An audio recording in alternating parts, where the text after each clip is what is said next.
Hello साथियों। तो UP triple S C पेट 2025 के लिए आज की जो क्लास है ये टॉप मोस्ट इंपॉर्टेंट होने वाली है, क्योंकि यहाँ पर जितने भी आपके सब्जेक्ट हैं इन सभी सब्जेक्ट के टोटल में आज आप सभी को जो है 350 प्लस यहाँ पर एमसीक्यू यानी कि जो इंपॉर्टेंट ऑब्जेक्टिव क्वेश्चंस हैं वो यहाँ पर सॉल्व कराने वाला हूँ। तो सबसे पहले तो आप सभी लोग चैनल को सब्सक्राइब कर लीजिएगा। इसके अलावा अगर आपने अभी तक टेलीग्राम नहीं ज्वाइन किया है तो उसका लिंक डिस्क्रिप्शन में है, उसको जरूर ज्वाइन कर लीजिएगा, क्योंकि क्लास की पीडीएफ आपको वहीं पर प्रोवाइड की जाती है। तो सबसे पहले यहां पर आप सामान्य जागरूकता इसके क्वेश्चन देखेंगे। देखिए यहां पर कह रहा है कि किस देश को उगते सूरज की भूमि के नाम से जाना जाता है। ध्यान दीजिए किसकी बात हुई है, उगते सूरज की भूमि के नाम से जाना जाता है। तो याद रखिएगा जापान को जो है उगते सूरज की भूमि के नाम से जाना जाता है। इसके बाद आ जाइए, अगला क्वेश्चन कह रहा है कि संयुक्त राष्ट्र का मुख्यालय कहाँ स्थित है। तो याद रखिएगा संयुक्त राष्ट्र का जो मुख्यालय है वो न्यूयॉर्क में स्थित है। कहां पर स्थित है? न्यूयॉर्क में स्थित है, ये आपको याद रखना है। इसके बाद आ जाइए, अगला क्वेश्चन कह रहा है कि काजीरंगा राष्ट्रीय उद्यान किस जानवर के लिए प्रसिद्ध है। तो काजीरंगा राष्ट्रीय उद्यान जो है वो एक सींग वाले गैंडे के लिए प्रसिद्ध है। किसके लिए प्रसिद्ध है? एक सींग वाला जो गैंडा है इसके लिए आपका काजीरंगा राष्ट्रीय उद्यान प्रसिद्ध है। इसके बाद अगला है डेविस कप का संबंध किस खेल से है। तो याद रखिएगा जो डेविस कप है इसका संबंध टेनिस से होता है। किससे होता है? टेनिस से होता है। इसके बाद आ जाइए, अगला क्वेश्चन, भारतीय अंतरिक्ष अनुसंधान संगठन यानी कि इसरो का मुख्यालय कहां पर स्थित है। तो इसका मुख्यालय जो है वो बेंगलुरु में स्थित है। कहां पर स्थित है इसरो का मुख्यालय? बेंगलुरु में स्थित है। इसके बाद अगला क्वेश्चन यहां पर है कि ओणम किस भारतीय राज्य का प्रमुख त्योहार है। ध्यान दीजिए किसकी बात हुई है? ओणम की। तो ओणम जो है आपका केरल का प्रमुख त्योहार है। किसका प्रमुख त्योहार है? केरल का जो है प्रमुख त्योहार आपका ओणम है। इसके बाद अगला क्वेश्चन है कि भारत का सबसे ऊंचा नागरिक सम्मान कौन सा है। तो सबसे ऊंचा नागरिक सम्मान जो है आपका वो भारत रत्न है। कौन सा है? भारत रत्न जो है सबसे ऊंचा नागरिक सम्मान है। इसके बाद अगला क्वेश्चन है कि ग्रेट बैरियर रीफ किस देश में स्थित है। तो ग्रेट बैरियर रीफ जो है आपका ये ऑस्ट्रेलिया में स्थित है। कहां पर स्थित है? ऑस्ट्रेलिया में स्थित है। तो यहां पर क्वेश्चन है कि रॉफ किस राज्य का एक प्रमुख लोक नृत्य। देखिए यहां पर लिखा है रॉफ, इससे इस तरह से भी लिख सकते हैं, आपको ये भी मिलेगा राउफ। ठीक है, तो याद रखिएगा राउफ जो है कहाँ का लोक नृत्य है। तो ये आपका जम्मू और कश्मीर का लोक नृत्य है। याद रखिएगा राउफ जो है आपका जम्मू एंड कश्मीर का लोक नृत्य है। तो ये आप लोग याद रखिएगा। इसके बाद जो है यहाँ पर अगला क्वेश्चन है कि विश्व का सबसे बड़ा महासागर कौन सा है। तो विश्व का सबसे बड़ा महासागर जो है वो प्रशांत महासागर है। कौन सा महासागर है? प्रशांत महासागर है। इसके बाद अगला क्वेश्चन है कि व्यास सम्मान किस क्षेत्र में उत्कृष्ट योगदान के लिए दिया जाता है। आपका जो व्यास सम्मान है ये किस क्षेत्र में उत्कृष्ट योगदान के लिए दिया जाता है। तो ये साहित्य क्षेत्र में दिया जाता है। किस क्षेत्र में दिया जाता है? साहित्य क्षेत्र में दिया जाता है। तो ये आप लोग याद रखिएगा। इसके बाद अगला क्वेश्चन है कि विश्व पर्यावरण दिवस, ये तो आप सभी को रटा हुआ होना चाहिए, कब मनाया जाता है? 5 जून को जो है आपका विश्व पर्यावरण दिवस मनाया जाता है। इसके बाद अगला यहाँ पर है कि भारत की सबसे लंबी अंतरराष्ट्रीय सीमा जो है किस देश के साथ है। तो सबसे लंबी अंतरराष्ट्रीय सीमा जो है वो बांग्लादेश के साथ लगभग जो है 4096.7 किलोमीटर है।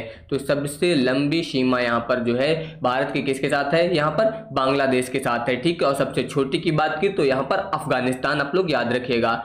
इसके बाद अगला क्वेश्चन है कि हॉर्नबिल महोत्सव किस राज्य में मनाया जाता है। तो हॉर्नबिल महोत्सव जो है ये नागालैंड में मनाया जाता है। कहां पर मनाया जाता है? नागालैंड में मनाया जाता है। इसके बाद अगला क्वेश्चन है कि पंचतंत्र के लेखक कौन है। तो पंचतंत्र के लेखक जो है वो विष्णु शर्मा है। कौन है? विष्णु शर्मा, ये जो है पंचतंत्र के लेखक हैं। इसके बाद अगला है कि नोबेल पुरस्कार पाने वाले पहले भारतीय कौन थे। तो नोबेल पुरस्कार पाने वाले पहले भारतीय जो है वो रविन्द्रनाथ टैगोर थे। कौन थे? रविन्द्रनाथ टैगोर थे।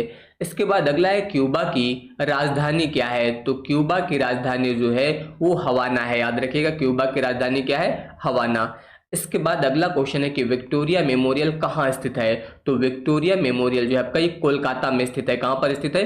कोलकाता में स्थित है। इसके बाद अगला क्वेश्चन है कि राष्ट्रीय युवा दिवस किसकी जयंती पर मनाया जाता है? तो राष्ट्रीय युवा दिवस जो है आपका स्वामी विवेकानंद की जयंती पर मनाया जाता है। और कब मनाया जाता है अगर ये पूछा जाए तो 12 जनवरी को मनाया जाता है। ये आप लोग याद रखिएगा, राष्ट्रीय युवा दिवस जो है 12 जनवरी को स्वामी विवेकानंद की जयंती पर मनाया जाता है। इसके बाद अगला है गेटवे ऑफ इंडिया कहाँ स्थित है? तो गेटवे ऑफ इंडिया जो है मुंबई में स्थित है। कहाँ पर स्थित है? मुंबई में स्थित है। इसके बाद अगला क्वेश्चन है कि स्टैचू ऑफ यूनिटी किस नदी के किनारे स्थित है? तो स्टैचू ऑफ यूनिटी जो है ये आपका नर्मदा नदी के किनारे स्थित है। किस नदी के किनारे? नर्मदा नदी के किनारे स्थित है। अगला क्वेश्चन यहाँ पर है कि सार्क का मुख्यालय कहाँ पर स्थित है? तो याद रखिएगा, सार्क का मुख्यालय जो है काठमांडू में स्थित है। कहाँ पर स्थित है? काठमांडू। काठमांडू क्या है? नेपाल की राजधानी है, ये भी याद रखिएगा। इसके बाद क्वेश्चन है यहाँ पर कि भारत में पहली बार जनगणना कब हुई थी? तो याद रखिएगा, भारत में पहली बार जनगणना जो हुई थी वो 1872 में हुई थी। कब हुई थी? 1872 में हुई थी। इसके अलावा नील नदी किस महाद्वीप में बहती है? तो नील नदी जो है ये अफ्रीका महाद्वीप में बहती है। कहाँ पर बहती है? अफ्रीका महाद्वीप में नील नदी बहती है। इसके बाद अगला क्वेश्चन यहाँ पर है कि इंकलाब जिंदाबाद का नारा किसने दिया था? तो इंकलाब जिंदाबाद का नारा जो है वो भगत सिंह ने दिया था। कभी कभी हसरत मोहानी लिख के आ जाएगा तो कंफ्यूज मत होना, अगर भगत सिंह नहीं दिया गया हसरत मोहानी तो हसरत मोहानी पर टिक करिएगा, ठीक है। इसके बाद आ जाइए, अगला क्वेश्चन कह रहा है कि वाटरलू का युद्ध किस वर्ष लड़ा गया था? तो वाटरलू का जो युद्ध है वो 1815 में लड़ा गया था। कब लड़ा गया था? 1815 में। इसके बाद अगला है कि यंग इंडिया पत्रिका किसने शुरू की थी? तो यंग इंडिया पत्रिका जो है ये महात्मा गांधी ने शुरू की थी। किसने शुरू किया था? महात्मा गांधी जी ने शुरू किया था। अगला यहाँ पर है कि मदर टेरेसा को नोबेल शांति पुरस्कार किस वर्ष मिला था? तो ये नोबेल पुरस्कार जो है 1979 में मिला था। कब मिला था? 1979 में मिला था। इसके बाद अगला क्वेश्चन यहाँ पर है कि विश्व स्वास्थ्य संगठन यानी कि WHO का मुख्यालय कहाँ पर है? तो याद रखिएगा, WHO का मुख्यालय जो है वो जेनेवा में स्थित है। कहाँ पर स्थित है? जेनेवा में स्थित है।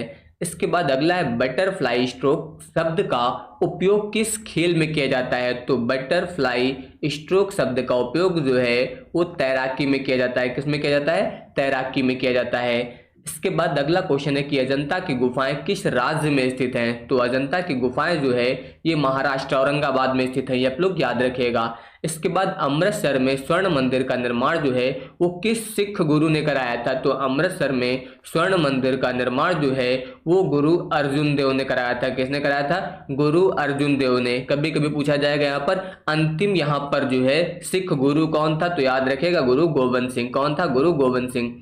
इसके बाद आ जाइए, अगला है पृथ्वी दिवस कब मनाया जाता है? तो पृथ्वी दिवस जो है ये 22 अप्रैल को मनाया जाता है। कब मनाया जाता है? 22 अप्रैल को जो है पृथ्वी दिवस मनाया जाता है। इसके बाद अगला क्वेश्चन है कि भारत का राजकीय पुष्प, ये तो आप सभी को पता होगा, कमल। भारत का राजकीय पुष्प क्या है? कमल है। इसके बाद अगला क्वेश्चन है कि एनीमोमीटर का उपयोग किसे मापने के लिए किया जाता है? ये क्वेश्चन आपका साइंस में भी आ सकता है, याद रखिएगा। तो एनीमोमीटर का उपयोग जो है किसे मापने में करते हैं? वायु की गति मापने में जो है एनीमोमीटर का प्रयोग किया जाता है।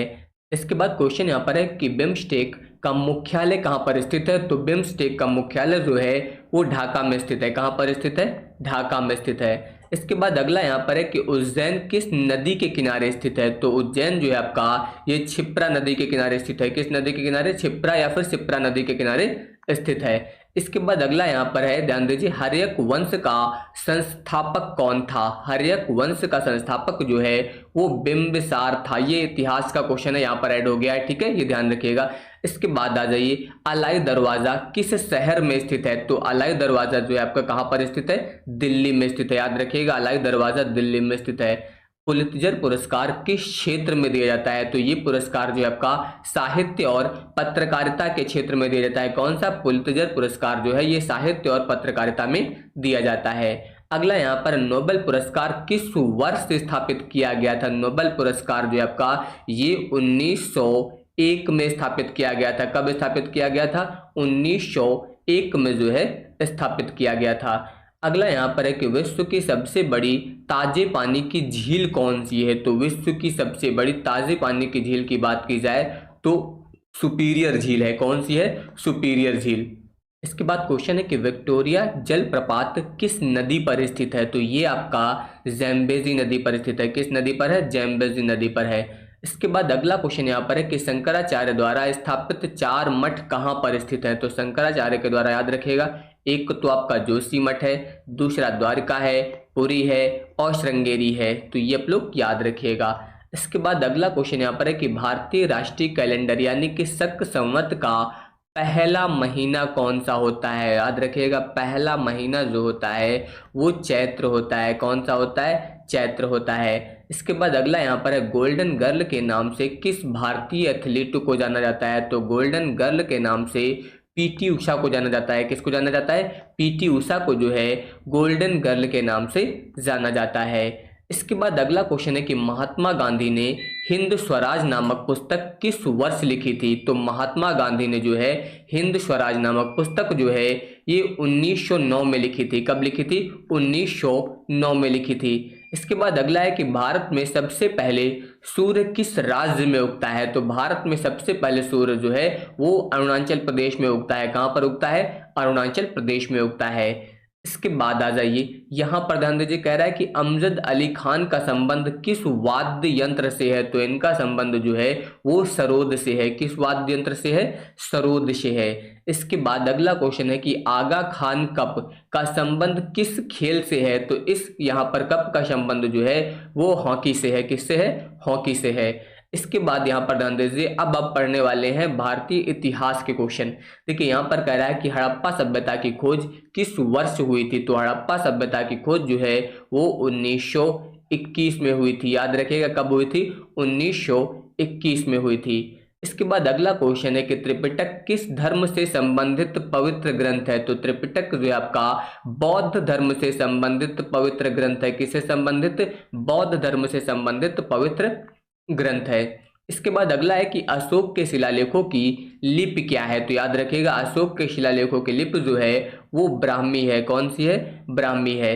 इसके बाद ध्यान दीजिए, अगला क्वेश्चन यहाँ पर है कि इब्न बतूता किस देश से भारत आया था। तो इब्न बतूता जो है वो मोरक्को से भारत आया था। किस देश से आया था? मोरक्को से आया था।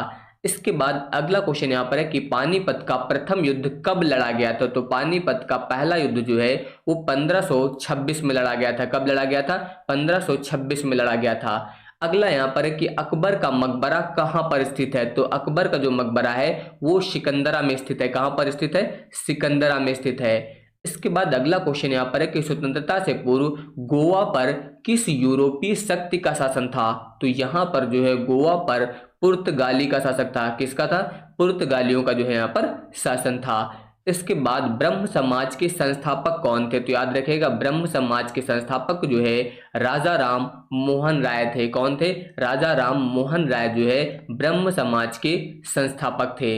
इसके अलावा गुरुमुखी लिपि की शुरुआत जो है वो किसने की थी। गुरुमुखी लिपि की शुरुआत जो है वो गुरु अंगद ने की थी। किसने की थी। गुरु अंगद ने जो है गुरुमुखी लिपि की शुरुआत की थी।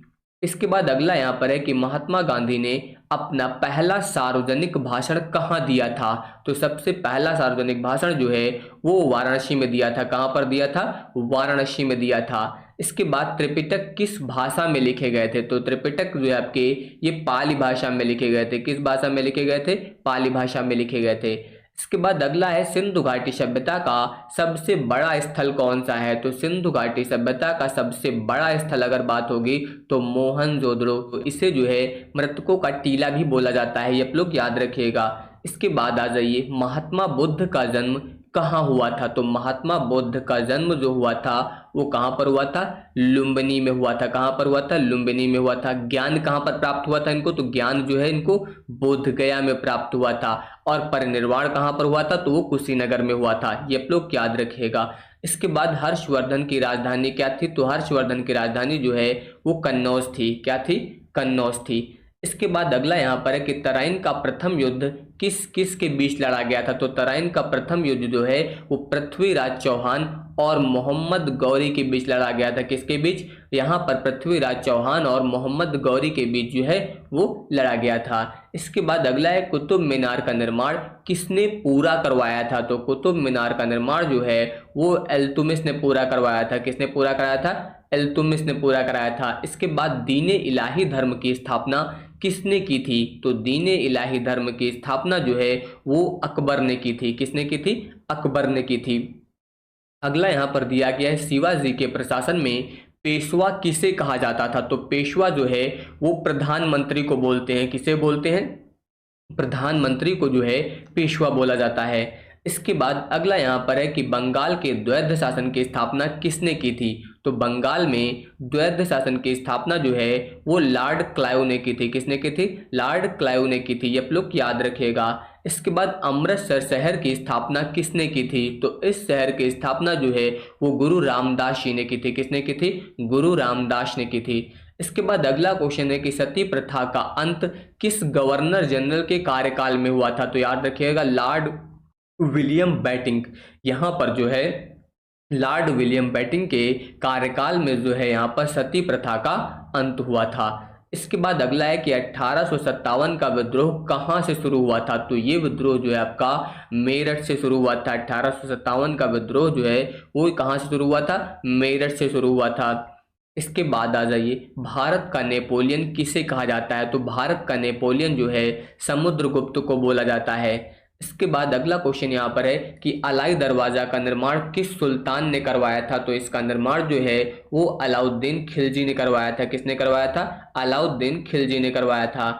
इसके बाद अगला है कि आगरा शहर की स्थापना किसने की थी। तो आगरा शहर की स्थापना जो है सिकंदर लोदी ने की थी। किसने की थी? सिकंदर लोदी ने की थी।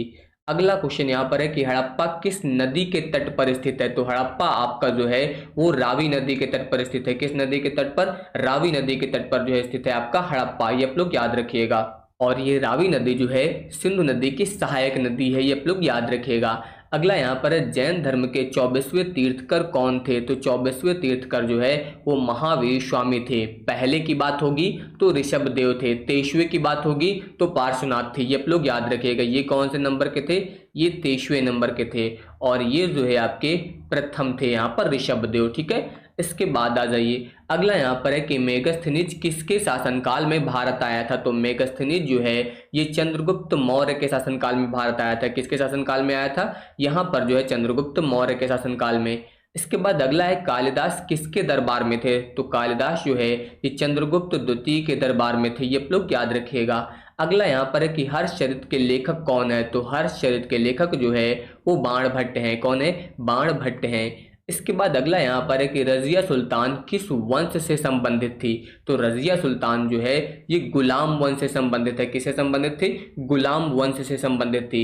इसके बाद अगला यहाँ पर है कि लाख बख्श की उपाधि किस सुल्तान को दी गई थी। तो लाख बख्श किस यहाँ पर जो उपाधि थी वो कुतुबुद्दीन ऐबक को दी गई थी। किसको दी गई थी? कुतुबुद्दीन ऐबक को दी गई थी। अगला यहाँ पर दिया गया है कि विजयनगर साम्राज्य की स्थापना किसने की थी। तो इस साम्राज्य की स्थापना जो है हरिहर और बुक्का ने की थी। किसने की थी? हरिहर और बुक्का ने की थी। इसके बाद शिवाजी के गुरु कौन थे। तो शिवाजी के गुरु जो है वो रामदास थे। कौन थे? रामदास थे। इसके बाद अगला यहाँ पर है कि सती प्रथा को समाप्त करने वाला पहला ब्रिटिश गवर्नर जनरल कौन था। ये क्वेश्चन दोबारा से रिपीट हुआ है, लॉर्ड विलियम बेटिंक थे। कौन थे? Lord William Bentinck. इसके बाद देखिए अकबरनामा किसने लिखा था। तो अकबरनामा की बात की जाए तो किसने लिखा है? अबुल फजल ने लिखा है। अकबरनामा जो है अबुल फजल ने लिखा है। अगला यहाँ पर है कि 1857 के विद्रोह के समय भारत का गवर्नर जनरल कौन था। तो उस समय भारत का गवर्नर जनरल लॉर्ड कैनिंग था। कौन था? लॉर्ड कैनिंग था। इसके बाद अगला यहाँ पर तत्वबोधिनी सभा की स्थापना किसने की थी। तो तत्वबोधिनी सभा की स्थापना जो है वो देवेंद्र नाथ टैगोर ने की थी। किसने की थी? देवेंद्र नाथ टैगोर ने। इसके बाद अगला क्वेश्चन है सिखों के 10वें गुरु कौन थे। मैंने आपको बताया था ये क्वेश्चन आ सकता है। तो गुरु गोविंद सिंह थे। कौन थे? गुरु गोविंद सिंह जो है वो सिखों के 10वें गुरु थे। इसके बाद अगला यहाँ पर है अमृतसर की संधि किस वर्ष हुई थी। तो अमृतसर की जो संधि है वो 1809 में हुई थी। कब हुई थी? 1809 में हुई थी। अगला यहाँ पर दिया गया कि भारत का ग्रैंड ओल्ड मैन किसे कहा जाता है। तो ग्रैंड ओल्ड मैन जो है वो दादा भाई नौरोजी को बोलते हैं। किसको बोलते हैं? दादा भाई नौरोजी को बोला जाता है। अगला यहाँ पर है कि चोल वंश का सबसे शक्तिशाली शासक कौन था। तो चोल वंश का सबसे शक्तिशाली शासक जो था वो राजेंद्र चोल था। कौन था? राजेंद्र चोल जो है ये चोल वंश का सबसे शक्तिशाली शासक था। ये आप लोग याद रखिएगा। इसके बाद अगला यहाँ पर है कि इलाहाबाद स्तंभ शिलालेख किससे संबंधित है। तो इलाहाबाद स्तंभ शिलालेख जो है आपका समुद्रगुप्त से संबंधित है। किससे संबंधित है? समुद्रगुप्त से संबंधित है। तो यहाँ पर जो इलाहाबाद दिया गया प्रयागराज भी लिख के आ सकता है, ये आप लोग याद रखिएगा, ठीक है। इसके बाद आ जाइए, त्रिपिटक किस भाषा में लिखे गए हैं? ये आपका क्वेश्चन रिपीट हो रहा है। तो किस भाषा में लिखे गए हैं? पाली भाषा में लिखे गए हैं। इसके बाद अगला है, दिल्ली सल्तनत का वह शासक जिसने बाजार नियंत्रण प्रणाली लागू की, वो कौन था? तो याद रखेगा अलाउद्दीन खिलजी। बाजार नियंत्रण प्रणाली किसने लागू की थी? तो अलाउद्दीन खिलजी ने लागू की थी। अगला यहाँ पर है कि हर्षवर्धन के समय कौन सा चीनी यात्री भारत आया था? तो हर्षवर्धन के समय जो है हुएनसांग भारत आया था। कौन आया था? हुएनसांग जो है ये भारत आया था। इसके बाद अगला यहाँ पर है कि सती प्रथा को समाप्त करने में किसका महत्वपूर्ण योगदान था? तो सती प्रथा को समाप्त करने में महत्वपूर्ण योगदान राजा राम मोहन राय का था। किसका था? राजा राम मोहन राय का था। अगला यहाँ पर है कि प्लासी का युद्ध किस वर्ष लड़ा गया था? तो प्लासी का युद्ध जो है वो 1757 में लड़ा गया था। कब लड़ा गया था? 1757 में। अगला यहाँ पर है कि आर्य समाज के संस्थापक कौन थे? आर्य समाज के जो संस्थापक थे वो दयानंद सरस्वती थे। कौन था? दयानंद सरस्वती जो है ये आर्य समाज के संस्थापक थे। इसके बाद क्वेश्चन है कि मोहनजोदड़ो का स्थानीय नाम क्या है? अभी मैंने बताया था, इसको जो है मृतकों का टीला बोलते हैं। ध्यान दीजिए, मृतकों का नगर भी लिखा है, कंफ्यूज मत होइएगा। मोहनजोदड़ो को मृतकों का टीला बोला जाता है। इसके बाद देखिए यहाँ पर अब हम लोग बात करेंगे भारतीय राष्ट्रीय आंदोलन की। इससे भी आपके 5 क्वेश्चन आएंगे पेट में। तो यहाँ पर ध्यान दीजिए, क्वेश्चन है कि भारतीय राष्ट्रीय कांग्रेस की स्थापना किस वर्ष हुई थी? तो भारतीय राष्ट्रीय कांग्रेस की स्थापना जो हुई थी वो 1885 में हुई थी। कब हुई थी? 1885 में हुई थी। इसके बाद अगला क्वेश्चन यहाँ पर दिया गया कि बंगाल का विभाजन किस वर्ष हुआ था? तो बंगाल का विभाजन जो है ये 1905 में हुआ था। कब हुआ था? 1905 में हुआ था।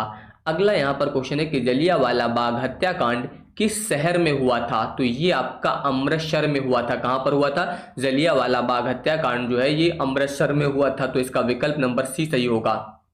अगला यहाँ पर है कि सविनय अवज्ञा आंदोलन की शुरुआत किसके द्वारा की गई थी? तो इस आंदोलन की शुरुआत जो है वो महात्मा गांधी जी द्वारा की गई थी। किसके द्वारा की गई थी? महात्मा गांधी जी के द्वारा जो है सविनय अवज्ञा आंदोलन की शुरुआत की गई थी। गांधी इरविन समझौता कब हुआ था? तो ये समझौता जो है 1931 में हुआ था। गांधी इरविन समझौता जो था 1931 में हुआ था। अगला क्वेश्चन यहाँ पर है, करो या मरो का नारा किसने दिया था? तो ये नारा जो है महात्मा गांधी जी ने दिया था। किसने दिया था? महात्मा गांधी जी ने दिया था। अगला यहाँ पर है कि आज़ाद हिंद फौज की स्थापना किसने की थी? तो यहाँ पर आज़ाद हिंद फौज की स्थापना जो है वो रास बिहारी बोस ने की थी। किसने की थी? रास बिहारी बोस ने की थी। अगला क्वेश्चन यहाँ पर है कि भारत छोड़ो आंदोलन किस वर्ष शुरू हुआ था? तो भारत छोड़ो आंदोलन जो है आपका 1942 में शुरू हुआ था। कब शुरू हुआ था? 1942 में शुरू हुआ था। अगला यहाँ पर है कि लाल बाल और पाल की तिकड़ी में कौन शामिल नहीं था? तो लाल बाल और पाल में लाला लाजपत राय थे आपके, ठीक है। इसके अलावा बाल गंगाधर तिलक भी थे और इसके अलावा विपिन चंद्र पाल ये भी थे, ठीक है। गोपाल कृष्ण गोखले ये शामिल नहीं थे, इसीलिए यहाँ पर जो है लाल बाल और पाल यूज किया गया है, ठीक है। तो ये याद रखिएगा। तो यहाँ पर गोपाल कृष्ण गोखले इसमें शामिल नहीं थे। अगला यहाँ पर क्वेश्चन है कि पूर्ण स्वराज का प्रस्ताव कांग्रेस के किस अधिवेशन में पारित किया गया था? तो पूर्ण स्वराज का जो प्रस्ताव था ये 1929 लाहौर अधिवेशन में जो है वो पारित हुआ था। इसके बाद अगला यहाँ पर है कि गदर पार्टी की स्थापना किसने की थी? तो गदर पार्टी की स्थापना जो है वो लाला हरदयाल ने की थी। किसने की थी? लाला हरदयाल ने की थी। इसके बाद अगला क्वेश्चन है कि साइमन कमीशन भारत कब आया? तो साइमन कमीशन जो है 1928 में भारत आया। कब आया? 1928 में जो है भारत आया। इसके बाद अगला क्वेश्चन यहाँ पर है कि चंपारण सत्याग्रह कब हुआ था? तो चंपारण सत्याग्रह जो है आपका 1917 में हुआ था। कब हुआ था? 1917 में जो है चंपारण सत्याग्रह हुआ था। अगला क्वेश्चन यहाँ पर आ जाइए, मुस्लिम लीग की स्थापना कहाँ हुई थी? तो मुस्लिम लीग की स्थापना जो है ये ढाका में हुई थी। कहाँ पर हुई थी? ढाका में हुई थी। अगला क्वेश्चन यहाँ पर है कि चौरी चौरा कांड किस आंदोलन के बाद हुआ था? चौरी चौरा कांड जो है आपका असहयोग आंदोलन के बाद हुआ था। किस आंदोलन के बाद? असहयोग आंदोलन के बाद हुआ था। अगला यहाँ पर है कि स्वतंत्र भारत के पहले गवर्नर जनरल कौन थे? तो स्वतंत्र भारत के पहले गवर्नर जनरल जो है लॉर्ड माउंटबेटन थे। कौन था? लॉर्ड माउंटबेटन जो है पहले गवर्नर जनरल थे। इसके बाद अगला क्वेश्चन है कैबिनेट मिशन भारत कब आया? तो कैबिनेट मिशन जो है आपका 1946 में भारत आया। कब आया कैबिनेट मिशन? 1946 में भारत आया। इसके बाद अगला क्वेश्चन यहाँ पर है कि रोलेट एक्ट किस वर्ष पारित हुआ था? तो रोलेट एक्ट जो है आपका 1919 में पारित हुआ था। कब पारित हुआ था? 1919 में पारित हुआ था। अगला यहाँ पर है असहयोग आंदोलन कब शुरू हुआ था? तो असहयोग आंदोलन की बात की जाए तो ये आपका 1920 में शुरू हुआ था। कब शुरू हुआ था? 1920 में शुरू हुआ था।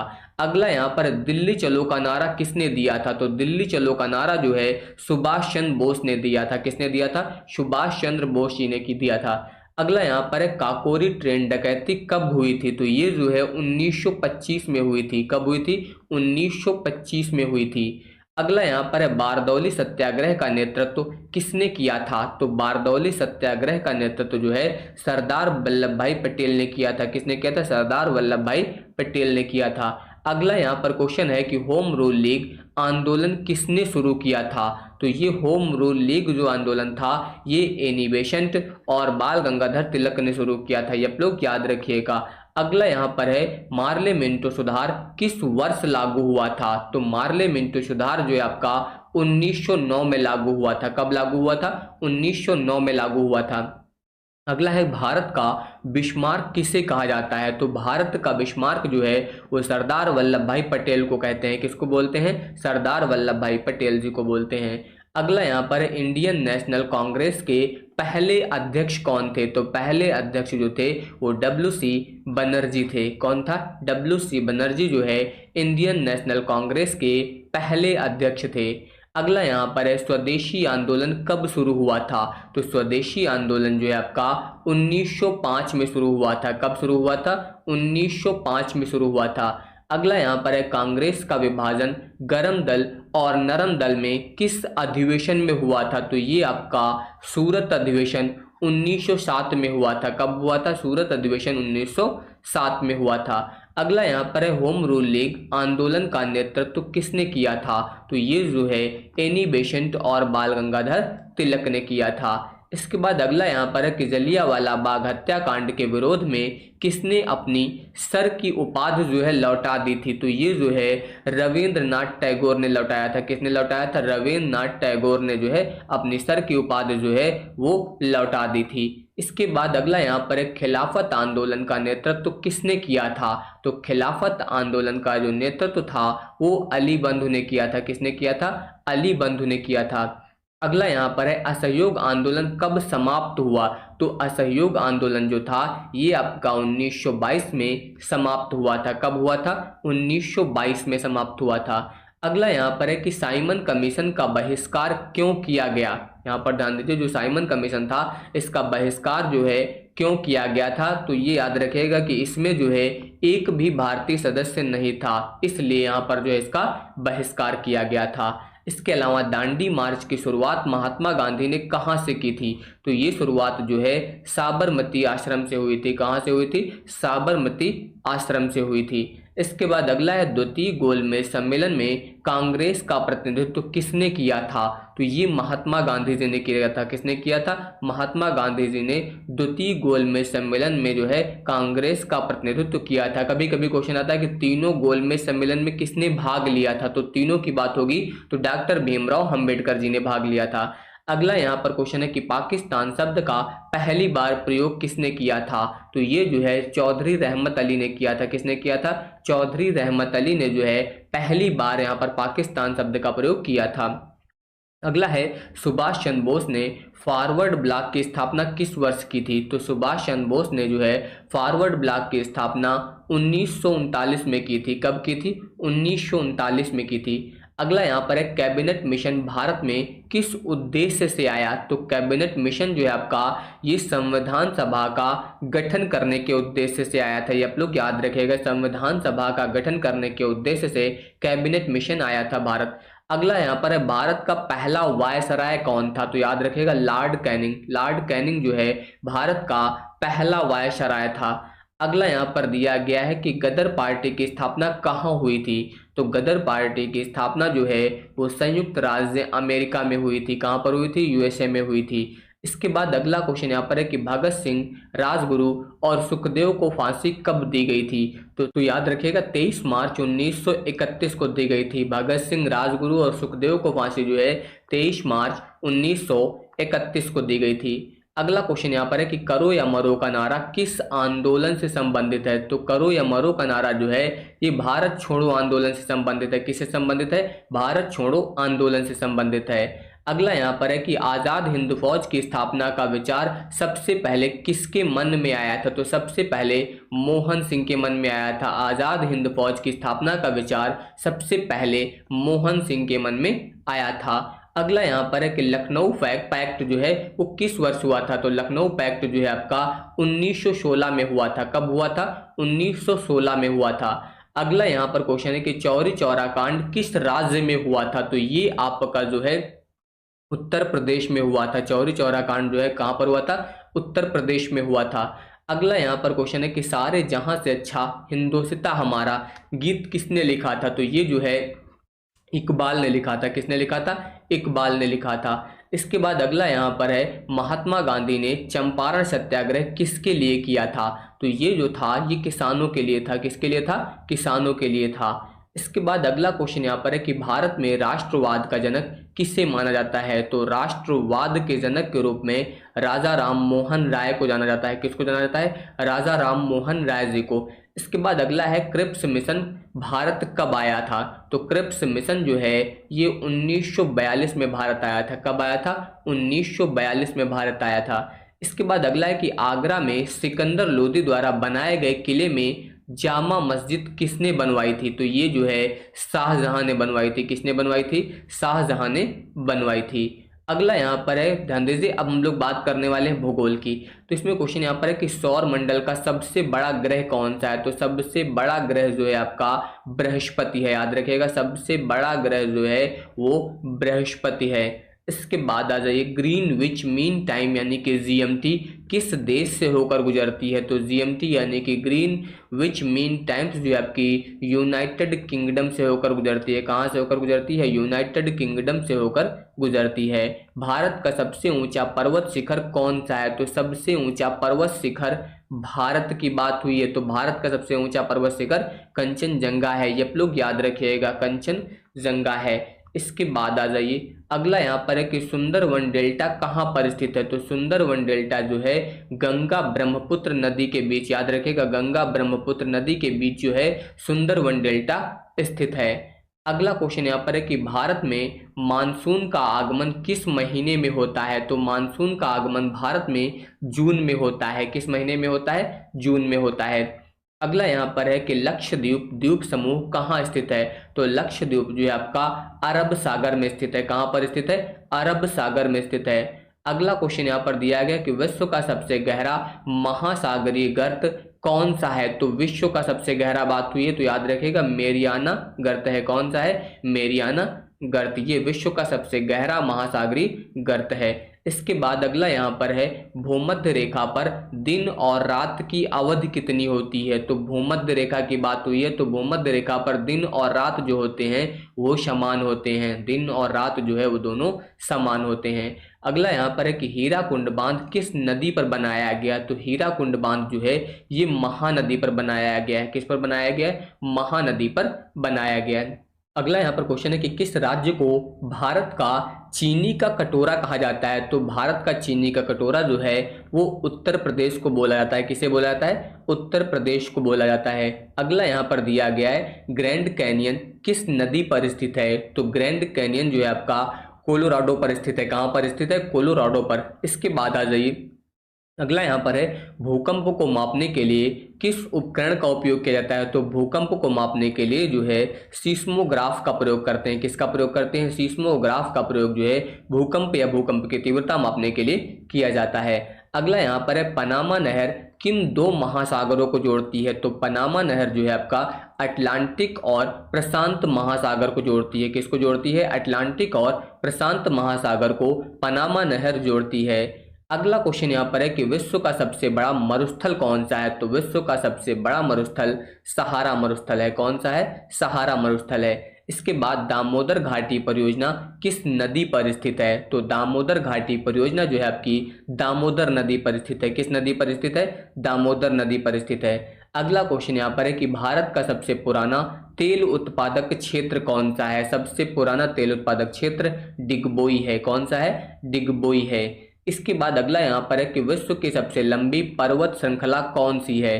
तो विश्व की सबसे लंबी पर्वत श्रृंखला की बात की जाए तो एंडीज है। कौन सी है? एंडीज है। इसके बाद अगला है प्रशांत महासागर का सबसे गहरा गर्त कौन सा है? तो प्रशांत महासागर का सबसे गहरा यहाँ पर गर्त जो है वो मेरियाना ट्रेंच है। अगर हिंद महासागर की बात होती तो सुंडा गर्त है। ठीक है, याद रखिएगा, प्रशांत महासागर का मेरियाना गर्त है और हिंद महासागर का सुंडा गर्त हो जाता। ठीक है। इसके बाद अगला यहाँ पर है भूवैज्ञानिक दृष्टि से प्रायद्वीपीय भारत का सबसे पुराना भाग कौन सा है? तो प्रायद्वीपीय भारत का सबसे पुराना भाग जो है आपका वो प्रायद्वीपीय पठार है। कौन सा है? प्रायद्वीपीय पठार है। इसके बाद अगला क्वेश्चन यहाँ पर है कि सर्वाधिक वर्षा वाला स्थान मासिनराम किस राज्य में स्थित है? तो ये आपका मेघालय में स्थित है। किस राज्य में स्थित है? मेघालय में स्थित है। अगला यहाँ पर है कि संसार का सबसे बड़ा द्वीप कौन सा है? तो सबसे बड़ा द्वीप अगर बात की जाए तो ग्रीनलैंड है। कौन सा है? ग्रीनलैंड जो है संसार का सबसे बड़ा द्वीप है। इसके बाद अगला क्वेश्चन यहाँ पर है कि सुनामी किस भाषा का शब्द है? तो सुनामी आपका जापानी भाषा का शब्द है। किस भाषा का शब्द है? जापानी भाषा का शब्द है। अगला यहाँ पर है कि भारत में सबसे अधिक कॉफी का उत्पादन करने वाला राज्य कौन सा है? ध्यान दीजिए, सबसे अधिक कॉफी का उत्पादन जो होता है वो कर्नाटक में होता है। किस राज्य में होता है? कर्नाटक राज्य में होता है।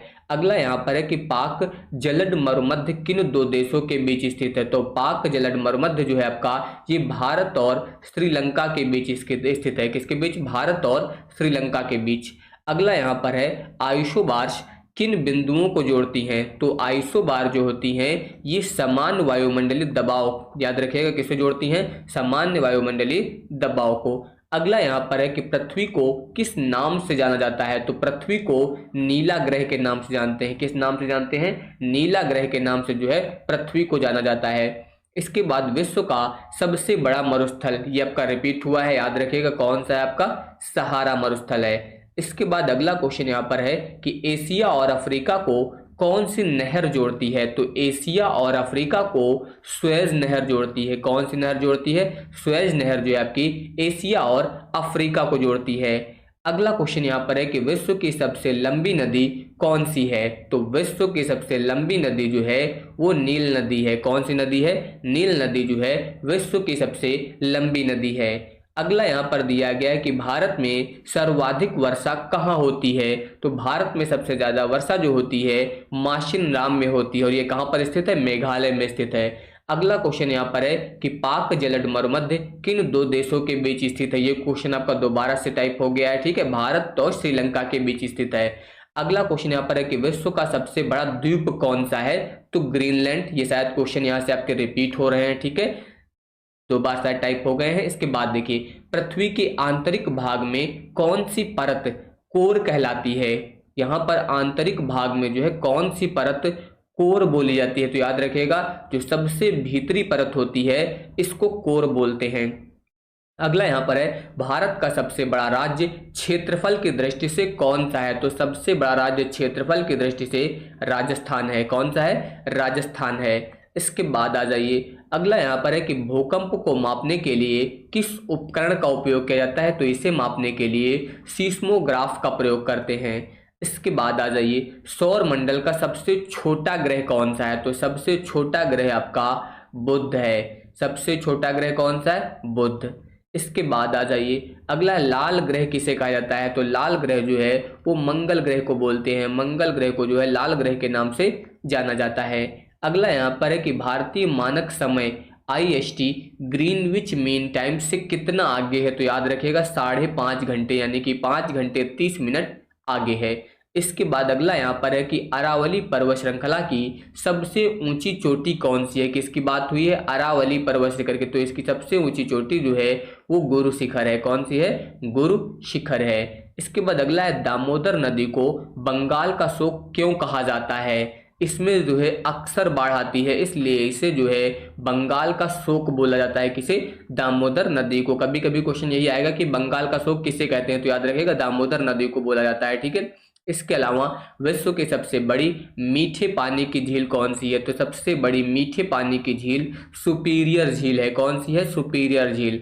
अगला यहाँ पर है कावेरी नदी का उद्गम कहाँ से होता है, तो कावेरी नदी का उद्गम जो है ब्रह्मगिरि पहाड़ी से होता है। कहाँ से होता है, ब्रह्मगिरि पहाड़ी से होता है। अगला क्वेश्चन यहाँ पर है कि ओजोन परत किस वायुमंडलीय परत में पाई जाती है। ओजोन परत जो है आपकी समताप मंडल में पाई जाती है। कहाँ पर पाई जाती है, समताप मंडल में पाई जाती है।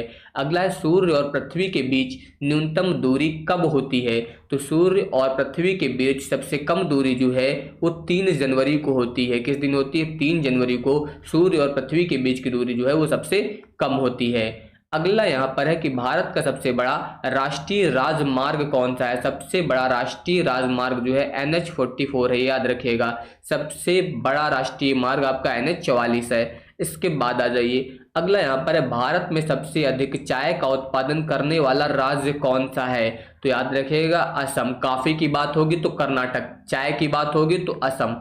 इसके बाद पृथ्वी पर सबसे गर्म स्थान कौन सा है, तो सबसे गर्म स्थान जो है वो आपका अल अजीजिया लीबिया है। कौन सा है, अल अजीजिया लीबिया जो है पृथ्वी पर सबसे गर्म स्थान है। इसके बाद अगला यहाँ पर कि पवन के वेग को मापने के लिए किस उपकरण का उपयोग किया जाता है। पवन या फिर वायु की बात की जाए तो इसके लिए एनीमोमीटर का प्रयोग करते हैं। किसका प्रयोग करते हैं, एनीमोमीटर का प्रयोग किया जाता है। अगला यहाँ पर नर्मदा नदी का उद्गम कहाँ से होता है, तो नर्मदा नदी का उद्गम जो है आपका अमरकंटक पहाड़ी से होता है। कहाँ से होता है, अमरकंटक पहाड़ी से होता है। अगला यहाँ पर है कि विश्व का सबसे बड़ा महासागर कौन सा है, तो विश्व का सबसे बड़ा महासागर आपका प्रशांत महासागर है। कौन सा है, प्रशांत महासागर। अगला क्वेश्चन यहाँ पर ध्यान दीजिए। अब मैं बात करूंगा अर्थशास्त्र की। ठीक है, अगला टॉपिक आ गया भारत में पंचवर्षीय योजनाओं की शुरुआत कब हुई थी, तो पंचवर्षीय योजनाओं की शुरुआत जो है 1951 में हुई थी। कब हुई थी, 1951 में। इसके बाद अगला क्वेश्चन यहाँ पर है कि नीति आयोग की स्थापना किस वर्ष हुई थी, तो नीति आयोग की जो स्थापना हुई थी वो 2015 में हुई थी। कब हुई थी, 2015 में हुई थी। अगला क्वेश्चन यहाँ पर है कि भारतीय रिजर्व बैंक यानी कि RBI का राष्ट्रीयकरण किस वर्ष हुआ था, तो RBI का राष्ट्रीयकरण जो है 1949 में हुआ था। कब हुआ था, 1949 में जो है RBI का राष्ट्रीयकरण हुआ था। इसके बाद अगला क्वेश्चन यहाँ पर है कि सकल घरेलू उत्पाद यानी कि GDP का क्या अर्थ है, तो सकल घरेलू उत्पाद का अर्थ होता है एक वर्ष में उत्पादित सभी वस्तुओं और सेवाओं का कुल मूल्य। याद रखिएगा, एक वर्ष में उत्पादित सभी वस्तुओं और सेवाओं का कुल मूल्य जो होता है GDP कहलाता है, यानी कि सकल घरेलू उत्पाद कहलाता है। इसके बाद अगला है मुद्रास्फीति का क्या अर्थ है। मुद्रास्फीति का अर्थ होता है वस्तुओं के मूल्य में वृद्धि। स्फीति का मतलब क्या होता है यहाँ पर, वस्तुओं के मूल्य में वृद्धि। इसके बाद अगला क्वेश्चन यहाँ पर है नवरत्न शब्द का संबंध किससे है, तो नवरत्न शब्द का जो संबंध है वो सार्वजनिक क्षेत्र के उपक्रमों से है। किससे है, सार्वजनिक क्षेत्र के उपक्रमों से है। अगला यहाँ पर है भारत में सेवा कर यानी कि जो सर्विस टैक्स है किस वर्ष लागू किया गया था, तो सेवा कर जो है आपका 1994 में लागू हुआ था। कब लागू हुआ था, 1994 में। अगला क्वेश्चन यहाँ पर है भारत सरकार की आय का सबसे बड़ा स्रोत क्या है। सबसे बड़ा स्रोत जो है भारत सरकार का वो GST है। याद रखिएगा, यहाँ पर क्या है, GST जो है ये भारत सरकार की आय का सबसे बड़ा कर है यहाँ पर। ठीक है, इसके बाद आ जाइए योजना आयोग के अंतिम उपाध्यक्ष कौन थे, तो योजना आयोग के अंतिम उपाध्यक्ष जो है ये मोंटेक सिंह अहलूवालिया थे। कौन थे, मोंटेक सिंह अहलूवालिया जो है योजना आयोग के उपाध्यक्ष थे। अगला यहाँ पर श्वेत क्रांति का संबंध किससे है, तो श्वेत क्रांति का संबंध जो है वो दुग्ध उत्पादन से है। किससे है, दुग्ध उत्पादन से जो है यहाँ पर श्वेत क्रांति का संबंध है। अगला क्वेश्चन यहाँ पर है कि राष्ट्रीय आय का आकलन कौन करता है। तो राष्ट्रीय आय का जो आकलन है वो CSO यानी कि केंद्रीय सांख्यिकी संगठन जो है यहाँ पर राष्ट्रीय आय का आकलन करता है। अगला यहाँ पर क्वेश्चन है कि नीली क्रांति का संबंध किससे है। तो याद रखिएगा मछली उत्पादन से।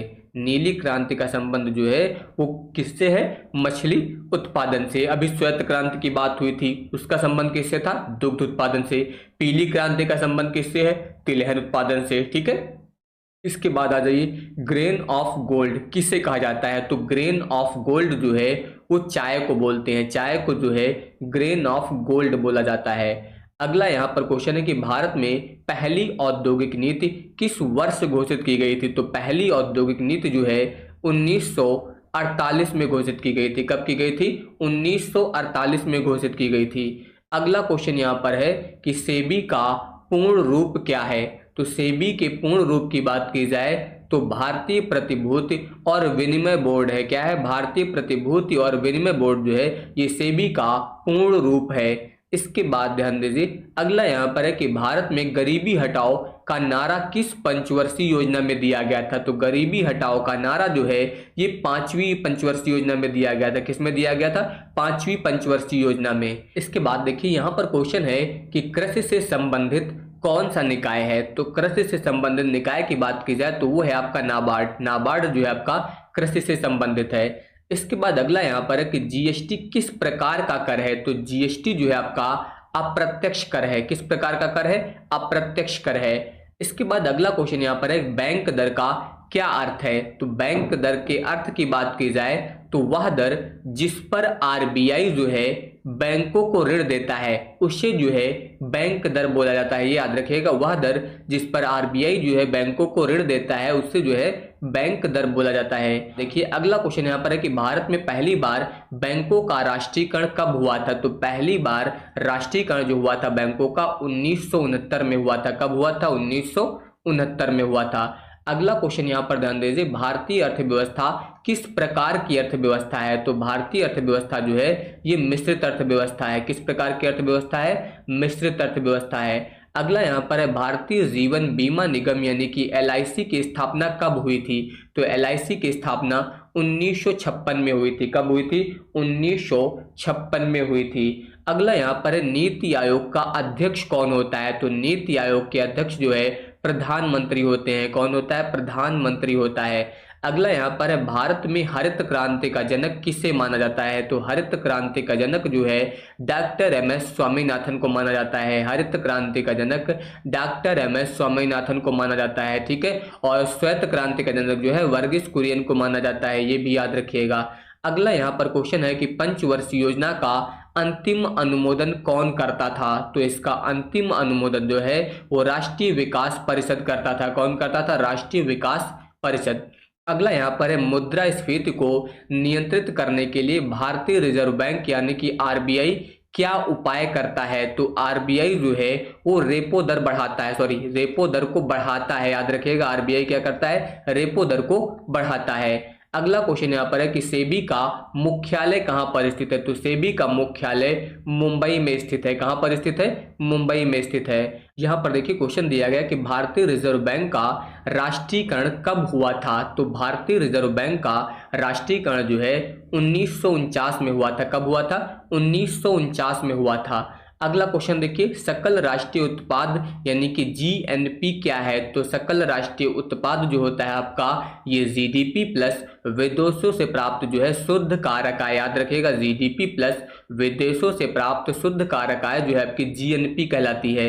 इसके बाद अगला क्वेश्चन है कि कृषि और ग्रामीण विकास के लिए कौन सा बैंक जिम्मेदार है। तो कृषि और ग्रामीण विकास के लिए नाबार्ड जिम्मेदार है। कौन जिम्मेदार है, नाबार्ड जिम्मेदार है। अगला यहाँ पर मिश्रित अर्थव्यवस्था का क्या अर्थ है। तो मिश्रित अर्थव्यवस्था का अर्थ होता है सार्वजनिक और निजी दोनों क्षेत्रों का सह अस्तित्व। याद रखिएगा, सार्वजनिक और निजी दोनों क्षेत्रों का जो है सह अस्तित्व। अगला क्वेश्चन यहाँ पर है भारतीय अर्थव्यवस्था के किस क्षेत्र में सेवाएं शामिल होती हैं। तो याद रखिएगा, तृतीयक क्षेत्र में जो है आपके सेवाएं शामिल होती हैं। इसके बाद अगला क्वेश्चन यहाँ पर है, गरीबी हटाओ का नारा किस पंचवर्षीय योजना में दिया गया था। ये क्वेश्चन आपका दोबारा से रिपीट हुआ है, 5वीं पंचवर्षीय योजना में दिया गया था। इसके बाद भारत में बैंकों का पहली बार राष्ट्रीयकरण कब हुआ था। 1969 में हुआ था। कब हुआ था? 1969 में हुआ था। इसके बाद राजकोषीय नीति कौन तैयार करता है। तो राजकोषीय नीति याद रखिएगा वित्त मंत्रालय कौन तैयार करता है, वित्त मंत्रालय तैयार करता है। क्वेश्चन है, भारत में जीएसटी कब लागू हुआ था। तो भारत में जीएसटी जो है आपका 1 जुलाई 1917 को लागू हुआ था। कब लागू हुआ था? 1 जुलाई 1917 को। इसके बाद अगला क्वेश्चन यहाँ पर है कि जनसंख्या का अध्ययन क्या कहलाता है। जनसंख्या का अध्ययन जो है जनसांख्यिकी कहलाता है। क्या कहलाता है? जनसांख्यिकी जो है ये जनसंख्या का अध्ययन कहलाता है। अगला क्वेश्चन यहाँ पर है, अमर्त्य सेन को किस क्षेत्र में नोबेल पुरस्कार मिला था। तो इन्हें जो है अर्थशास्त्र के क्षेत्र में जो है नोबेल पुरस्कार मिला था।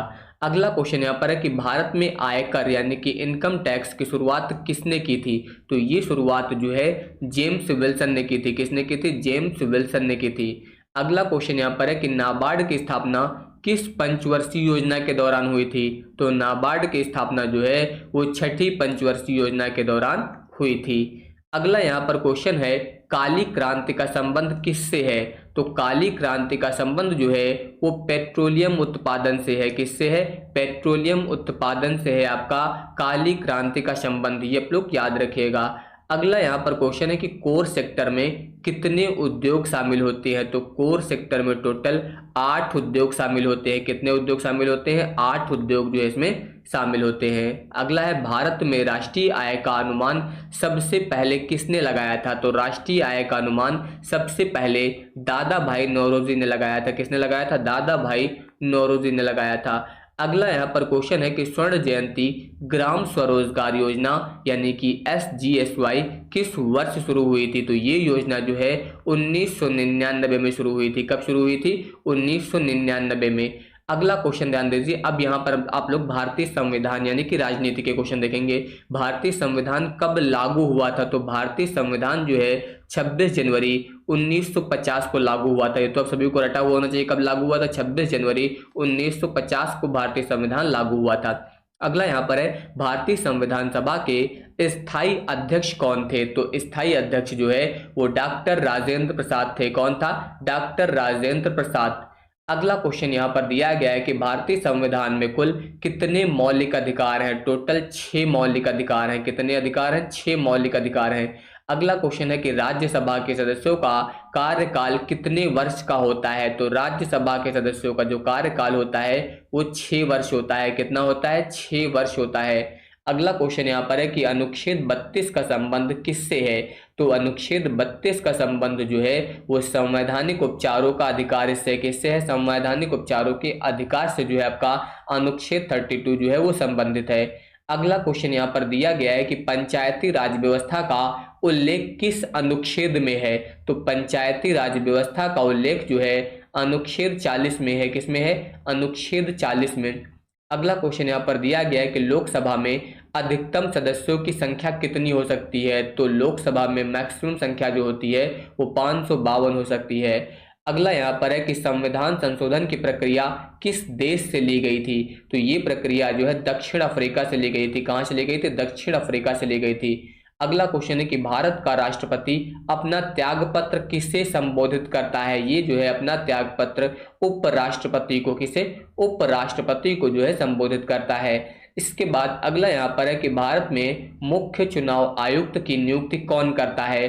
तो मुख्य चुनाव आयुक्त की नियुक्ति जो है वो राष्ट्रपति करता है। कौन करता है? राष्ट्रपति करता है।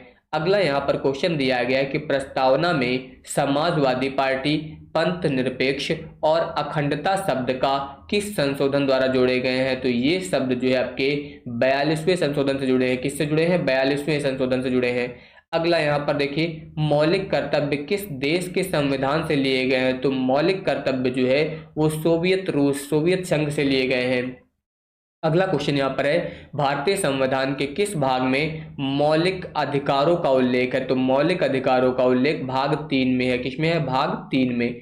अगला क्वेश्चन यहाँ पर है कि लोकसभा का कार्यकाल कितने वर्ष का होता है। तो लोकसभा का कार्यकाल 5 वर्ष का होता है। ये आप लोग याद रखिएगा। अगला क्वेश्चन यहाँ पर दिया गया है कि समान नागरिक संहिता का उल्लेख किस अनुच्छेद में है? तो ये जो है आपका अनुच्छेद 44 में है। किसमें है? अनुच्छेद 44 में। अगला क्वेश्चन यहाँ पर दिया गया है कि धन विधेयक सबसे पहले कहाँ पेश किया जाता है? तो धन विधेयक की बात की जाए तो सबसे पहले लोकसभा में पेश किया जाता है। कहाँ पेश किया जाता है? लोकसभा में। अगला क्वेश्चन यहाँ पर है कि राज्य के राज्यपाल की नियुक्ति कौन करता है? तो राज्य के राज्यपाल की नियुक्ति जो है राष्ट्रपति करता है। कौन करता है? राष्ट्रपति करता है। अगला क्वेश्चन यहाँ पर है भारतीय संविधान की 8वीं अनुसूची का संबंध किससे है? तो 8वीं अनुसूची का संबंध भाषाओं से है। किससे है? भाषाओं से। अगला क्वेश्चन यहाँ पर दिया गया है कि सर्वोच्च न्यायालय के न्यायाधीश किस आयु तक अपने पद पर बने रह सकते हैं? तो ये जो है 65 वर्ष तक जो है अपने पद पर बने रह सकते हैं। इसके बाद अगला यहाँ पर है भारतीय संविधान के किस भाग को संविधान की आत्मा कहा जाता है? तो प्रस्तावना को जो है संविधान की आत्मा कहा जाता है। अगला क्वेश्चन यहाँ पर है कि लोक लेखा समिति में कुल कितने सदस्य होते हैं? तो लोक लेखा समिति की बात की जाए तो इसमें टोटल 22 सदस्य होते हैं। कितने होते हैं? 22 सदस्य होते हैं। अगला क्वेश्चन है भारत में पहली बार पंचायती राज व्यवस्था किस राज्य में लागू हुई थी? तो सबसे पहले पंचायती राज व्यवस्था राजस्थान में लागू हुई थी। कहां पर लागू हुई थी? राजस्थान में लागू हुई थी। अगला क्वेश्चन यहाँ पर है कि संविधान दिवस कब मनाया जाता है? तो संविधान दिवस जो है आपका 26 नवंबर को मनाया जाता है। कब मनाया जाता है? 26 नवंबर को संविधान दिवस मनाया जाता है। अगला क्वेश्चन है भारत में एकल नागरिकता की अवधारणा किस देश से ली गई है? तो एकल नागरिकता की जो अवधारणा है ये ब्रिटेन से ली गई है। कहां से ली गई? ब्रिटेन से ली गई है। अगला क्वेश्चन है प्रधानमंत्री की नियुक्ति कौन करता है? तो प्रधानमंत्री की नियुक्ति जो है वो राष्ट्रपति करता है। कौन करता है? राष्ट्रपति करता है। अगला क्वेश्चन यहाँ पर है कि संविधान सभा की पहली बैठक कब हुई थी? तो पहली बैठक जो है वो 9 दिसंबर 1946 को हुई थी। संविधान सभा की जो पहली बैठक हुई थी 9 दिसंबर 1946 को हुई थी। अगला क्वेश्चन यहाँ पर है कि संविधान की प्रस्तावना में संशोधन कितनी बार हुआ है? तो संविधान की प्रस्तावना में जो संशोधन हुआ है वो एक बार हुआ है। कितनी बार हुआ है? एक बार हुआ है। अगला क्वेश्चन है कि समानता का अधिकार किस अनुच्छेद में वर्णित है? तो समानता का अधिकार जो है अनुच्छेद 14 से 18 में वर्णित है। इसके बाद अगला क्वेश्चन है भारतीय संविधान में नीति निर्देशक सिद्धांत किस देश से लिए गए हैं? तो नीति निर्देशक सिद्धांत की बात की जाए तो ये आयरलैंड से लिए गए हैं। किस देश से लिए गए? आयरलैंड से लिए गए हैं। अगला क्वेश्चन है कि राष्ट्रपति को शपथ कौन दिलाता है? तो राष्ट्रपति को शपथ यहाँ पर जो है भारत का मुख्य न्यायाधीश दिलाता है। कौन दिलाता है? भारत का मुख्य न्यायाधीश दिलाता है। अगला क्वेश्चन यहाँ पर है कि राज्यसभा का पदेन सभापति कौन होता है? तो राज्यसभा का पदेन सभापति जो होता है उपराष्ट्रपति होता है। कौन होता है? उपराष्ट्रपति होता है। अगला क्वेश्चन है कि लोकसभा के लिए अधिकतम सीटों की संख्या कितनी हो सकती है? तो इसके लिए मैक्सिमम संख्या जो हो सकती है 552 हो सकती है। अगला क्वेश्चन है भारतीय संविधान में संविधान संशोधन का प्रावधान किस अनुच्छेद में है? तो ये आपका अनुच्छेद 368 में है। किस अनुच्छेद में है? अनुच्छेद 368 में। अगला क्वेश्चन यहाँ पर दिया गया है कि अटॉर्नी जनरल की नियुक्ति कौन करता है? तो अटॉर्नी जनरल की नियुक्ति जो है वो राष्ट्रपति करता है। कौन करता है? राष्ट्रपति करता है। यहाँ पर है कि मंत्रिपरिषद किसके प्रति सामूहिक रूप से जिम्मेदार होती है? तो मंत्रिपरिषद जो होती है वो लोकसभा के प्रति जो है सामूहिक रूप से जिम्मेदार होती है।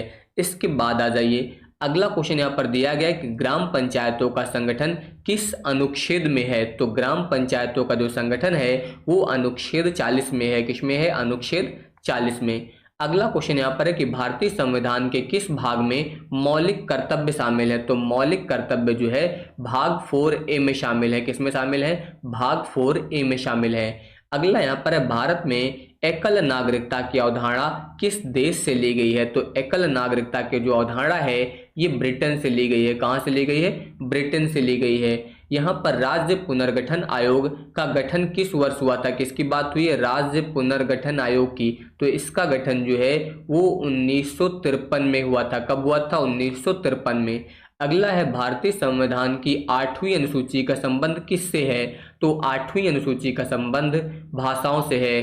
टाइपिंग की वजह से कुछ क्वेश्चन आपके रिपीट हो जाते हैं, ये ध्यान रखिएगा, ठीक है। शिक्षा का अधिकार किस संवैधानिक संशोधन द्वारा मौलिक अधिकार बना, तो ये आप लोग याद रखिएगा कौन सा 86वां जो है ये शिक्षा का अधिकार का संवैधानिक संशोधन जो है मौलिक अधिकार बना था। अगला यहाँ पर क्वेश्चन दिया गया है कि राष्ट्रीय आपातकाल की घोषणा कौन कर सकता है, तो राष्ट्रीय आपातकाल की घोषणा जो है ये राष्ट्रपति कर सकता है। कौन कर सकता है? राष्ट्रपति कर सकता है।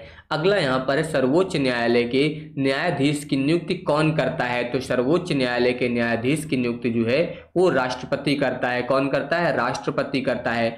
अगला क्वेश्चन यहाँ पर है भारतीय संविधान के किस अनुच्छेद को संविधान की आत्मा कहा गया है, तो अनुच्छेद 32 को जो है संविधान की आत्मा बोला गया है। अगला यहाँ पर है संसद के दोनों सदनों की संयुक्त बैठक की अध्यक्षता जो है वो कौन करता है, तो दोनों सदनों की जो संयुक्त बैठक होती है इसकी अध्यक्षता कौन करता है? लोकसभा अध्यक्ष करता है। कौन करता है? लोकसभा अध्यक्ष करता है। अगला यहाँ पर क्वेश्चन दिया गया है कि केंद्र सरकार में सर्वोच्च प्रशासनिक अधिकारी कौन होता है, तो केंद्र सरकार में सर्वोच्च प्रशासनिक अधिकारी जो होता है कैबिनेट सचिव होता है। कौन होता है? कैबिनेट सचिव होता है। अगला क्वेश्चन यहाँ पर है कि भारत में पहली बार पंचायती राज व्यवस्था कहाँ लागू हुई थी, तो पहली बार राजस्थान में लागू हुई थी। कहाँ पर लागू हुई थी? राजस्थान में लागू हुई थी। नागरिकता से संबंधित प्रावधान संविधान के किस भाग में है, तो ये आपका भाग सेकंड में है। किस भाग में? भाग सेकंड में है। अगला क्वेश्चन यहाँ पर दिया गया है कि भारत के मुख्य चुनाव आयुक्त का कार्यकाल कितने वर्ष होता है, तो मुख्य चुनाव आयुक्त का कार्यकाल जो होता है वो 6 वर्ष या फिर 65 वर्ष की आयु तक, जो भी पहले हो, ठीक है, या तो 6 वर्ष पूरे हो जाए या फिर 65 वर्ष की आयु, ठीक है, दोनों में जो भी पहले पूरा होगा उस समय तक उसका कार्यकाल होता है। अगला यहाँ पर है, ध्यान दीजिए, अब आप लोग पढ़ेंगे सामान्य विज्ञान के क्वेश्चन, ठीक है। तो यहाँ पर देखिए सामान्य विज्ञान के क्वेश्चन दिए गए हैं कि मनुष्य के शरीर में कुल कितनी हड्डियां होती हैं, तो बहुत नॉर्मल सा क्वेश्चन है, बच्चों वाला ऐड हो गया है, ठीक है। 206 तो सभी को रटा हुआ होना चाहिए। अब इसके बाद देखिए किस विटामिन की कमी से रतौंधी रोग होता है, तो रतौंधी रोग जो है आपका विटामिन ए की कमी से होता है। किसकी कमी से होता है? विटामिन ए की कमी से होता है। प्रकाश वर्ष किसका मात्रक है, तो प्रकाश वर्ष जो होता है ये दूरी का मात्रक होता है। अगला क्वेश्चन यहाँ पर है विद्युत धारा का एसआई मात्रक क्या है, तो विद्युत धारा का एसआई मात्रक एम्पियर होता है। अगला क्वेश्चन यहाँ पर है किस धातु को चाकू से काटा जा सकता है, तो सोडियम को जो है चाकू से काटा जा सकता है, ये याद रखिएगा, सोडियम को जो है चाकू से काटा जा सकता है। इंसुलिन का उत्पादन किस ग्रंथि द्वारा होता है, तो इंसुलिन का जो उत्पादन होता है वो आग्नाशय द्वारा होता है। किसके द्वारा होता है? आग्नाशय द्वारा होता है। अगला यहाँ पर रेड ब्लड सेल्स यानी कि आरबीसी का जीवन काल कितना होता है, तो आरबीसी का जो जीवन काल होता है 120 दिन होता है। अगला क्वेश्चन है पेनिसिलिन की खोज किसने की थी, तो पेनिसिलिन की जो खोज है वो अलेक्जेंडर फ्लेमिंग ने की थी। किसने की थी? अलेक्जेंडर फ्लेमिंग ने की थी। अगला क्वेश्चन यहाँ पर ध्यान दीजिए वॉशिंग सोडा का रासायनिक नाम क्या है, वॉशिंग सोडा बोलते हैं सोडियम कार्बोनेट को। क्या बोलते हैं? सोडियम कार्बोनेट को जो है वॉशिंग सोडा ये बोला जाता है। अगला यहाँ पर है उष्मा यानी कि हीट का एसआई मात्रक क्या होता है, तो उष्मा का मात्रक जूल होता है। याद रखिएगा उष्मा का मात्रक क्या होता है? जूल, ठीक है। इसके बाद आ जाइए अगला यहाँ पर है दाब। दाब का एसआई मात्रक क्या हो जाएगा, तो दाब का एसआई मात्रक पास्कल हो जाएगा। क्या हो जाएगा? पास्कल हो जाएगा। अगला क्वेश्चन है कि ध्वनि की चाल सबसे अधिक किस माध्यम में होती है, तो ध्वनि की चाल सबसे ज्यादा ठोस में होती है। किस में होती है? ठोस में होती है। अगला क्वेश्चन यहाँ पर दिया गया कि विटामिन सी का रासायनिक नाम क्या है, तो विटामिन सी का रासायनिक नाम एस्कॉर्बिक एसिड होता है। क्या होता है? एस्कॉर्बिक एसिड बोलते हैं विटामिन सी को। तो यहाँ पर क्वेश्चन है पीएच मान 7 से कम होने पर घोल कैसा होता है, तो याद रखिएगा 7 से कम होता है तो घोल आपका अम्लीय होता है, अगर 7 से ज्यादा होगा तो घोल फिर आपका क्षारीय हो जाएगा।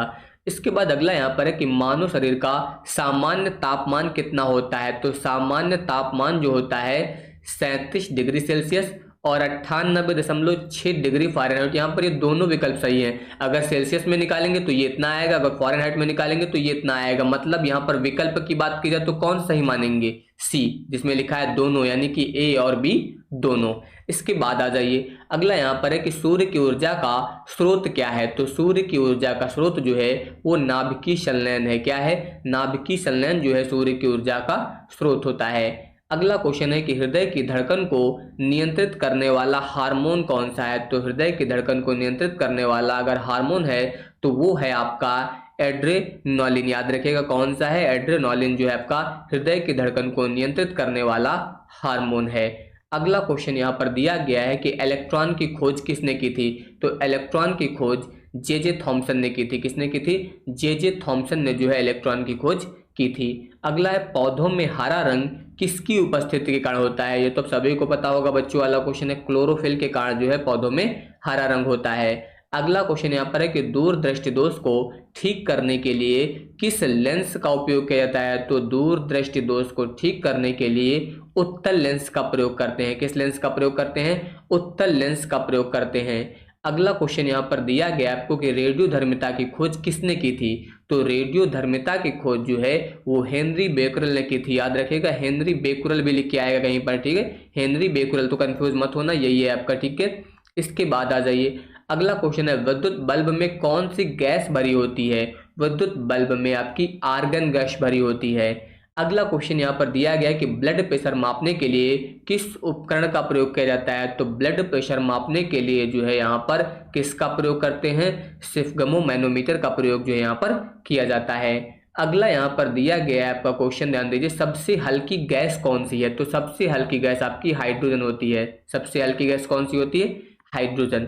अगला क्वेश्चन है एड्स किस वायरस के कारण होता है? तो एड्स आप सभी लोग जानते हैं HIV के कारण होता है। अगला यहाँ पर क्वेश्चन है कि रेड ब्लड सेल्स RBC कहाँ बनती है? तो ये जो है आपके अस्थि मज्जा में बनती है। कहाँ पर बनती है? बोन मैरो, यानी कि अस्थि मज्जा में बनती है। अगला यहाँ पर है मानव शरीर की सबसे बड़ी ग्रंथि कौन सी है? तो सबसे बड़ी ग्रंथि जो है आपकी यकृत यानी कि लीवर होता है आपका, ठीक है। इसके बाद अगला यहाँ पर है विद्युत प्रतिरोध यानी कि इलेक्ट्रिक रेजिस्टेंस का मात्रक। तो विद्युत प्रतिरोध का मात्रक आपका ओम होता है। क्या होता है? ओम होता है। अगला क्वेश्चन यहाँ पर है ध्वनि की चाल सबसे अधिक किस में होती है? तो सबसे अधिक ध्वनि की चाल जो होती है वो कहाँ पर होती है? ठोस में होती है। इसके बाद अगला क्वेश्चन है कि विटामिन सी का रासायनिक नाम आपको मैंने बताया था अभी, एस्कॉर्बिक एसिड होता है। क्या होता है? Ascorbic acid. पेंसिलिन की खोज किसने की थी? अलेक्जेंडर फ्लेमिंग ने की थी। ये क्वेश्चन आपके रिपीट हुए हैं दो, ठीक है। ब्लड ग्रुप की खोज किसने की थी? तो याद रखिएगा ब्लड ग्रुप की खोज जो है वो कार्ल लैंडस्टीनर ने की थी। किसने की थी? कार्ल लैंडस्टीनर ने ब्लड ग्रुप की खोज की थी। अगला क्वेश्चन है ऊर्जा का मात्रक क्या है? तो ऊर्जा का मात्रक जूल होता है। याद रखिएगा ऊर्जा का मात्रक जूल होता है। अवतल लेंस का उपयोग किस दोष को ठीक करने के लिए किया जाता है? तो अवतल लेंस का उपयोग जो होता है वो निकट दृष्टि दोष को दूर करने के लिए किया जाता है। अगला क्वेश्चन यहाँ पर है कि सूखी बर्फ यानी कि ड्राई आइस क्या होती है? जो आपका ठोस कार्बन डाइऑक्साइड होता है इसी को बोलते हैं सूखी बर्फ यानी कि ड्राई आइस बोला जाता है। अगला है पीएच स्केल की सीमा क्या है? पीएच स्केल की जो सीमा होती है वो आपकी 0 से 14 होती है। ये आप लोग याद रखिएगा। अगला यहाँ पर है विद्युत बल्ब का जो फिलामेंट होता है किस धातु का बना होता है? तो ये आपका टंगस्टन का बना होता है। किसका बना होता है? टंगस्टन का बना होता है। अगला क्वेश्चन यहाँ पर है कि हृदय की धड़कन को नियंत्रित करने वाला हार्मोन, तो याद रखिएगा एड्रेनलिन होता है। कौन सा होता है? एड्रेनलिन होता है। अगला क्वेश्चन यहाँ पर है कि पौधों में हरे रंग का कारण क्लोरोफिल होता है। पता है आप सभी को, बताया भी गया है, ठीक है। इसके अलावा सबसे हल्की गैस कौन सी है? हाइड्रोजन। कुछ क्वेश्चन यहाँ पर टाइपिंग की वजह से दो बार आ जा रहा है, ठीक है। इसके बाद देखिए मलेरिया किस मच्छर के काटने से होता है? तो मलेरिया जो है आपका एनाफिलीज, किस मच्छर के काटने से? एनाफिलीज मच्छर के काटने से होता है। अगला क्वेश्चन यहाँ पर है कि विद्युत धारा को मापने के लिए किस उपकरण का प्रयोग किया जाता है? तो विद्युत धारा मापने के लिए अमीटर का प्रयोग करते हैं। किसका प्रयोग करते हैं? अमीटर का प्रयोग करते हैं। रेडियोधर्मिता की खोज किसने की थी? तो हेनरी बेकुरल ने की थी। किसने की थी? हेनरी बेकुरल ने की थी। आधुनिक आवर्त सारणी की खोज किसने की थी? तो आधुनिक आवर्त सारणी की जो खोज की थी वो किसने की थी? मोजले ने की थी। याद रखिएगा, आधुनिक आवर्त सारणी की खोज जो है वो मोजले ने की थी। अगला यहाँ पर दिया गया है, फोटोग्राफी में किस अम्ल का उपयोग किया जाता है? तो फोटोग्राफी में ऑक्जेलिक अम्ल का प्रयोग करते हैं। किसका प्रयोग करते हैं? ऑक्जेलिक अम्ल का प्रयोग किया जाता है। अगला यहाँ पर है, मानव शरीर में रक्त का थक्का किस विटामिन की कमी से नहीं जमता है? तो विटामिन की कमी, के की कमी से जो है रक्त का थक्का नहीं जमता है।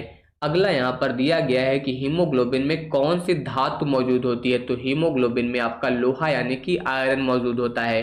अगला क्वेश्चन है कि रक्त का पीएच मान कितना होता है? तो रक्त का जो पीएच मान होता है वो 7.4 होता है। कितना होता है? 7.4 होता है। अगला क्वेश्चन है कि टेलीफोन का आविष्कार किसने किया था? तो टेलीफोन का आविष्कार जो है किसने किया था? ग्राहम बेल ने किया था। याद रखिएगा, ग्राहम बेल ने जो है टेलीफोन का आविष्कार किया था।